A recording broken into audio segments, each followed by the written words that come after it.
Wholeness. Thank you for coming to my page. Still working on it. It's a work in progress. So it's going to be one of those things where I'm constantly tweaking on this thing. So just bear with me and, still show your support, So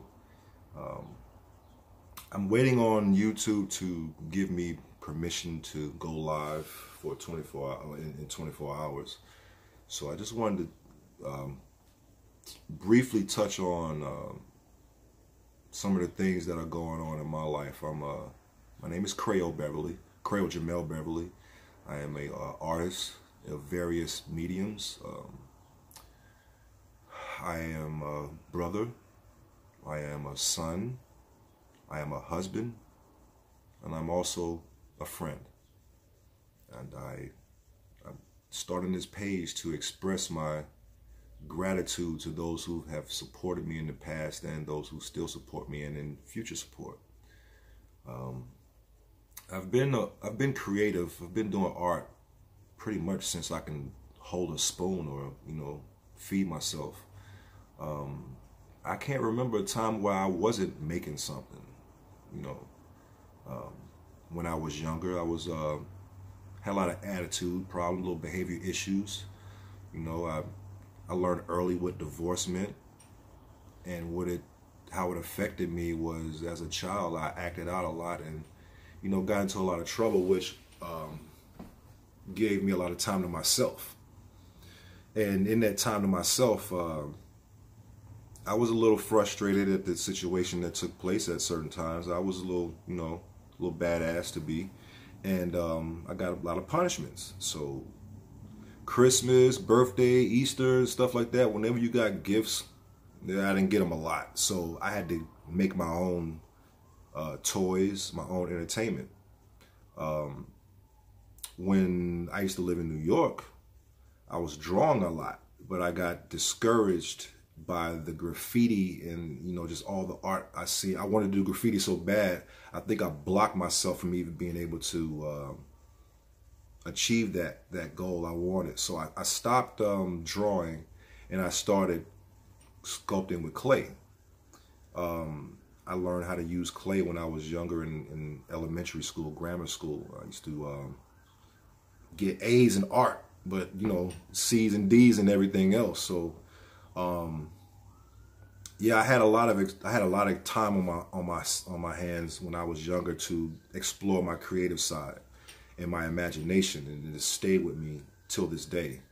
And I'm thankful for that. I'm thankful for the trouble I got into, because it's given me the creative aspect that I needed in order to keep myself entertained at times.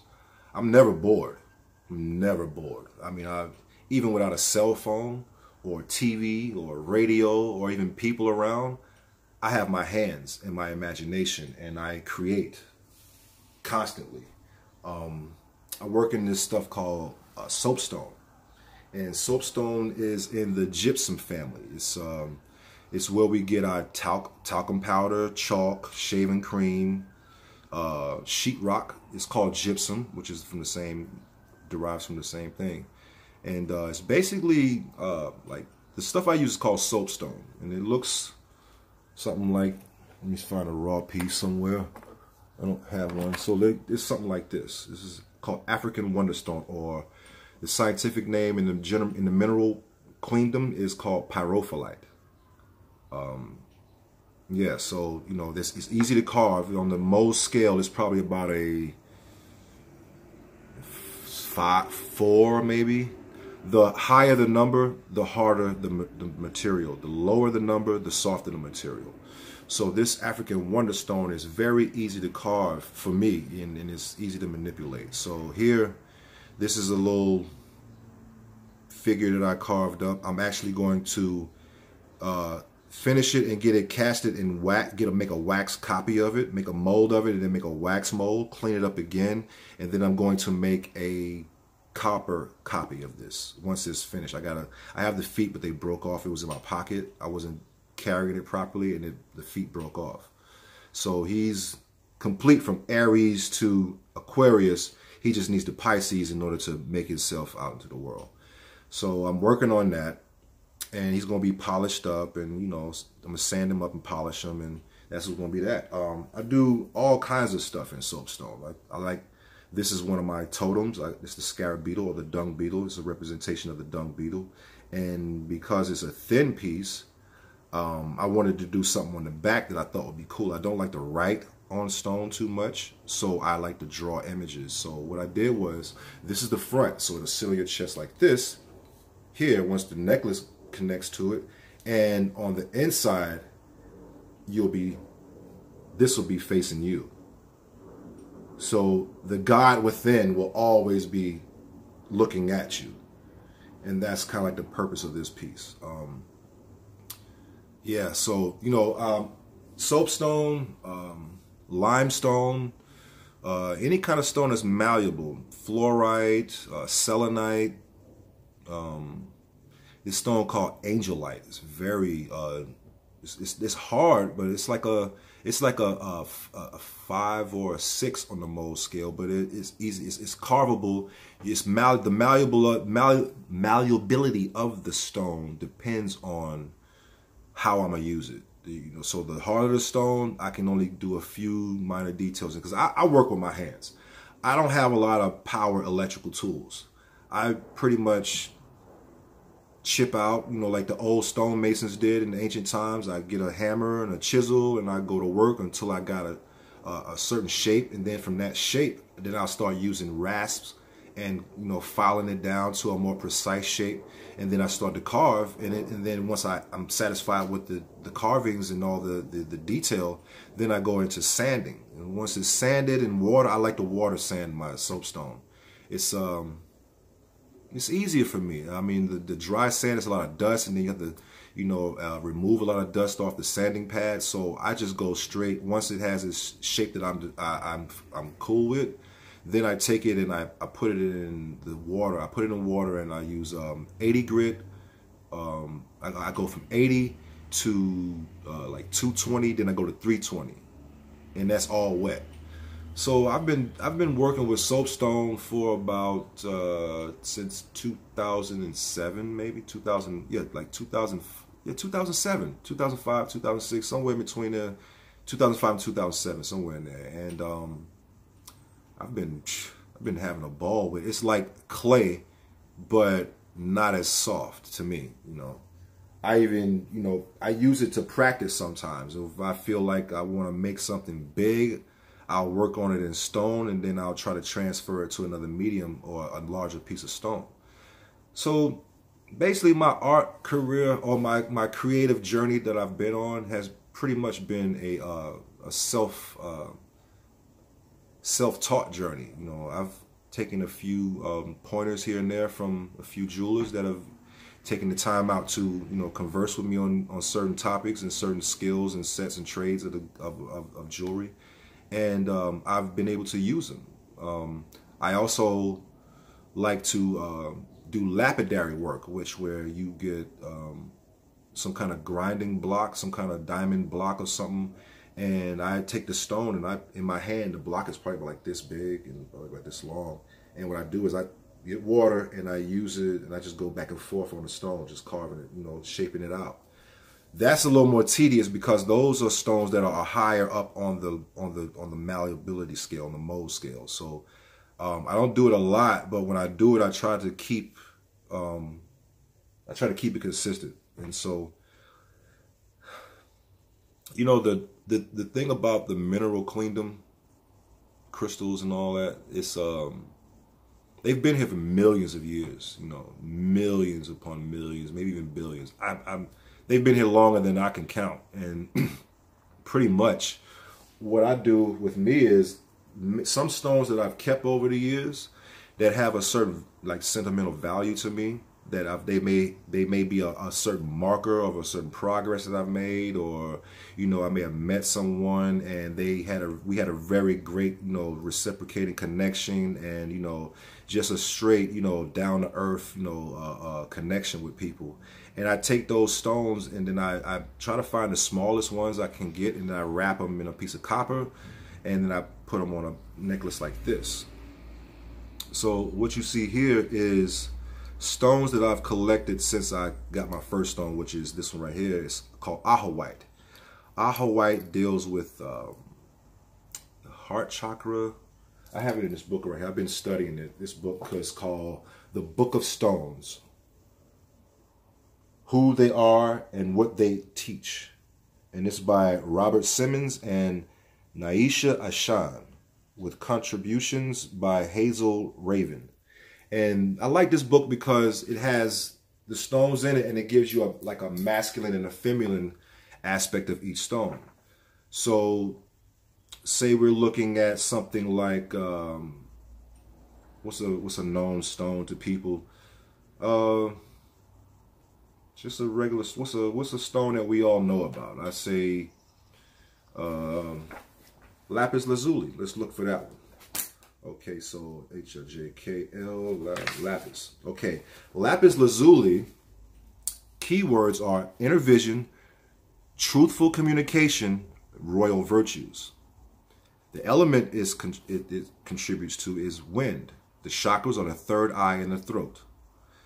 Lapis lazuli is a sodium aluminum silicate with sulfur, chlorine, and hydroxyl, and variable inclusions of pyrite and white calcite.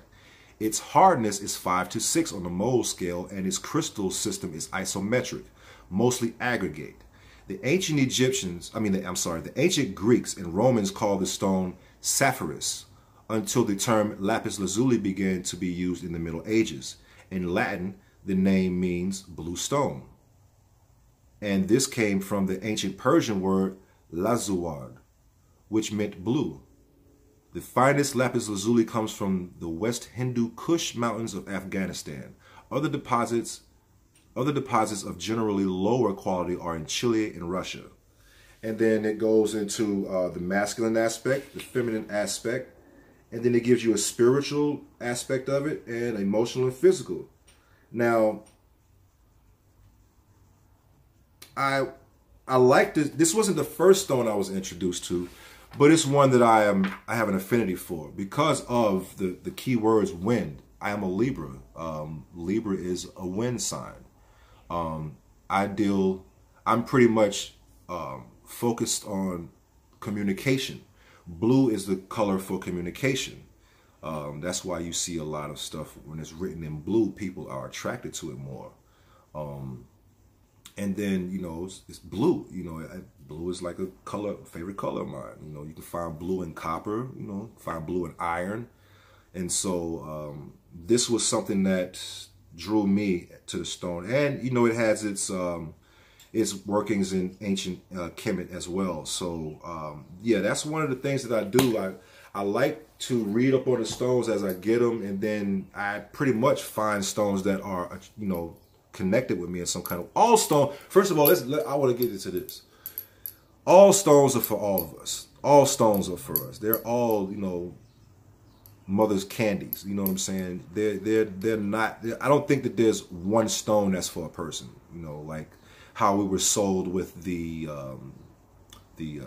zodiac signs, like, you know, January can be a diamond, and February can be a sapphire, and March, and it goes down the line. But I feel personally that, like the zodiac, I'm not just one zodiac. I was born under a certain sign in the sky. However, I have all 12, 13 zodiac signs in me, and so do all of us. When we recognize it is when we can start using it. So as like I said, with the crystals and the stones, I arranged them on this necklace as a talisman. You know what I'm saying? A wearable art or wearable protection. You know, it's something that I have my grounding here. I have onyx and shungite. I have Herkimer diamonds. I have garnet, larimer, fluorite, apatite, dravite, ahawite, not citrine. How you say it, zircon, but in the Bible it's called jacinth. It's one of the stones that's in the breastplate. Moldavite, larimer, argonite, and you know, I don't think I missed one. Yeah, so like all these stones have pretty much either been gifts or they're stones that I've acquired, and I've taken them and I've put them onto this little necklace right here, and they're all like that. And it's Me and my wife have one, so I made one for her as well. Hers isn't as elaborate as mine, but she still has, you know, markers on them. So each one is like a marker. And to be honest with you, I don't make jewelry. I'm an artist who can create jewelry, but I like to make I like spiritual progression, like pieces of spiritual progression. You know, like, you know, when I found love, when love, you know. Oh, and I have peridot on here too. It's right here, little green stone. So, you know, these are some of the things that I'm into. You know, I'm into a lot of, I like the occult. I like studying, you know, Gnostic, you know, traditions, ancient Sumerian and all that kind of stuff, and find out where the fall came from, you know, and how we can get up from the fall and help each other up. Behold, before it was saying in the Bible, behold, I saw the ladder and it descended and ascended. There was beings ascending the ladder and descending the ladder. So I don't think that everybody just wants to leave from here and not help nobody. I'm pretty sure that there are beings here that are here for our advancement, you know, and to help us on this journey. And I'm just one of those people that want to be inspiration and to help you, help me, help us, help each other, help the world. My motto is to shape is to form, and to inform is to shape within. So that's pretty much my aim, is to shape within, you know what I'm saying, and inform and give myself the proper guidance I need through my family and my tribe. And it's a blessing to be here. I'm excited about this page that I'm starting up on YouTube. And I hope everyone has a beautiful life and enjoy it to the fullest, because you wouldn't be here if you didn't have something to do here. This is not a place where you just sit around. Even though it has become lackadaisical, you know, I mean, we still have work to do, tremendous amount of work to do. And my hands are here for that work, and my heart is too. And I just want y'all to know that I love you. I always have, and I always will.